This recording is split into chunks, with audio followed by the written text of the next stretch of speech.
Peace, family. It's been a while since I've been on here as Damiana. After the passing of my father, I needed time to grieve, sit in stillness, and listen. And one of the ways that I'm honoring the tradition in my family is by the cutting of my locks. If you were here before with me as Damiana, my locks were like down my back. And so, to some, this might still seem long, but again, if you know me, if you've seen me before, like this is a major, major change. And, Damian always loves a side ponytail. But just as a reminder, I created this space as a safe space for myself. Safe space for me, not for anybody else. When I come on here, I come on to share, that's for sure. The educator is always in me, but this is a safe space for me. And it's been about 4 months, and I've thought about it a little bit, jumping back on here, but I just haven't been ready. And so I just want to talk to you a little bit today about my journey with my locks and just talk a little bit about the tradition of trimming locks for when someone passes in your family. So I'm just going to talk a little bit about that. I have this microphone here. Try not to cover that up. It's new for me. So, hair, we know that hair is often seen as an extension of ourselves. Um, there's just a lot of energy that can go into your hair, no matter how your hair is. And so we know that culturally, I always knew that culturally there was something to like cutting the locks when someone passes in your family, right? I grew up knowing that, but not knowing like all the deep details of it. And so when daddy passed, a couple months afterwards, I started thinking about it a little bit. I just, was throwing all this hair around, and it was heavy, and it was just in the way, and more so than before, because it was, you know, it's been long for a long time.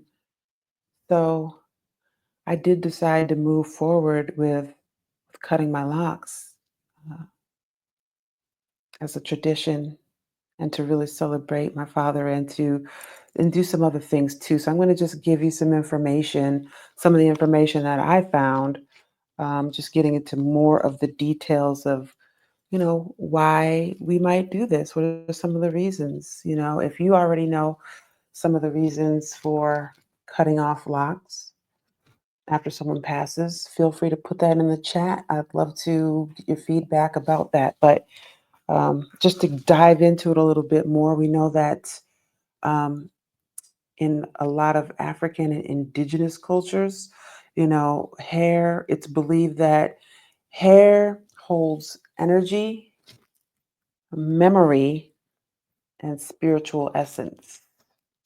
So, African and indigenous cultures believe that hair can hold memories. Isn't that amazing and just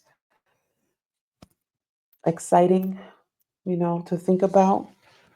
Um, Also, it's believed in African and indigenous cultures that locks, especially, are seen as a form of spiritual commitment, growth, and covenant, not just a hairstyle. So that's what I've always thought. I've always thought that having these locks. Sometimes it can be that you can start out with locks, right? And like, oh, I'm going to get some twists, and then they get longer, and then it's like they're locks, and maybe it doesn't always start out where it was a spiritual reason necessarily. Now, it might be different for Rastafarians, but for the rest of us, it may be spiritual, but it may just start out as potentially as a hairstyle, and then it can grow into something else. So that's kind of what it was for me. I still remember having those little twists back when my niece and nephew were like born, and now they're 15. So just yeah. So so when someone extremely close to you or bonded to you passes away, then the grief and energy of that connection may feel like it's tangled in the locks. It can feel heavy. And I definitely felt the heaviness of my locks after daddy passed. So cutting them can be a ritual act of release, renewal, and protection. Those three things: release, renewal, and protection. And that's definitely the three things that I felt when I cut my locks. And I didn't cut them myself. I had my hairstylist, my lock stylist to cut them for me. And it was actually two cuts. The first time I cut them, and then the second time I went, I was like, they're still not short enough. I tell you. Um,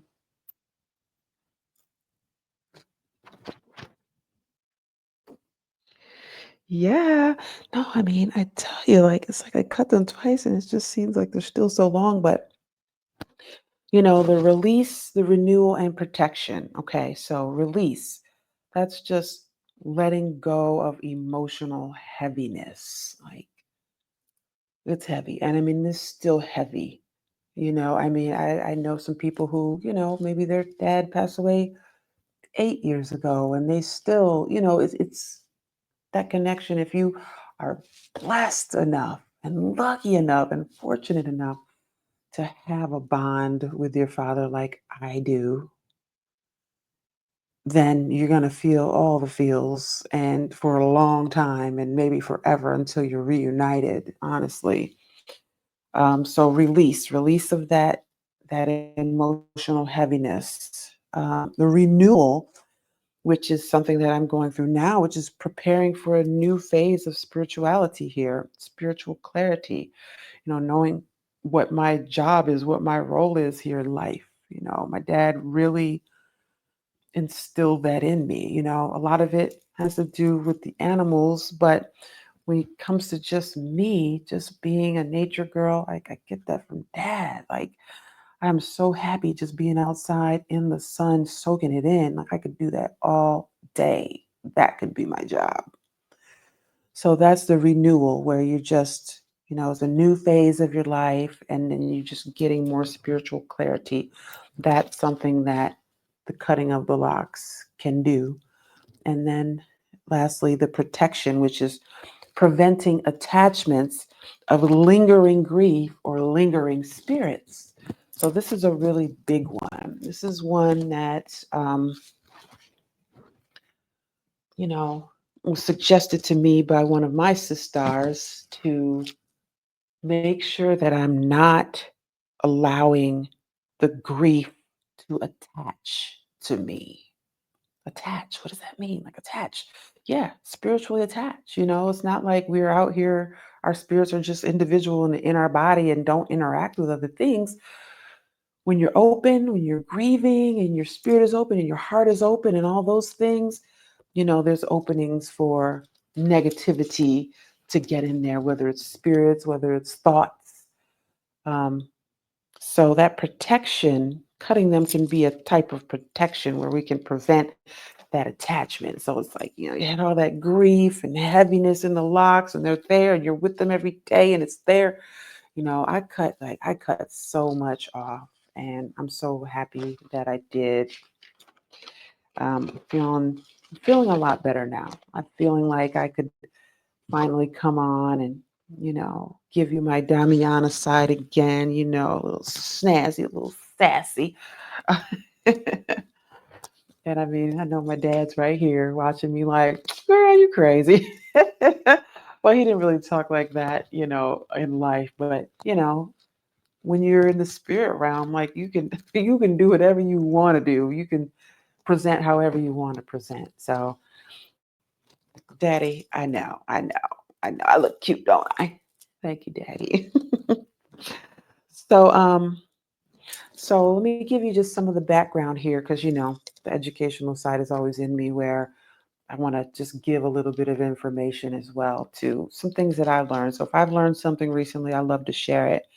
So some African societies like Yoruba, the Akan of Ghana, for them, cutting hair in mourning is a traditional part of funeral rite. So it's, they didn't necessarily wait like I did for 2 months. It's right a part of the funeral rite. You're taking care of that right away. I mentioned before, Rastafarians, they definitely hold dreadlocks sacred, like from the rooter to the tutor, right from the beginning. So cutting locks is rare for them, but when they do, it's deeply symbolic, like a death, like a very, very close death in the family. Also, Native Americans, Indigenous, like I said, and a lot of us people of color here in America are Indigenous too. We know now as more and more information is revealed and we're learning and remembering that we did not all come over on slave ships. Like we need to take back our heritage, which a big part of that is America. All the negativity that goes along with America didn't have anything to do with us. And so we want to remember that. So even now, when we say Indigenous peoples here for this country, it's not only those of Native American, because we're all, from the same lineage. We know we all started from Mother Africa and all of that, and we just spread, and the earth shifted and broke apart. All those things that we learned about, some of them are true, and we know that our peoples spread out and then different genetic things happen there. Um, so I did cut my locks to for three reasons. One is to signify that I've carried my grief as far as I can in this form, in this realm. Like having any more, you know, outward grief through, my hair or keeping that there or just feeling like I have to keep that heaviness. I've gone I've gone far enough there. Now it's time for me to do step 2, which is, mark the start of a new spiritual chapter for me. I'm really excited about this. I'm already on my way.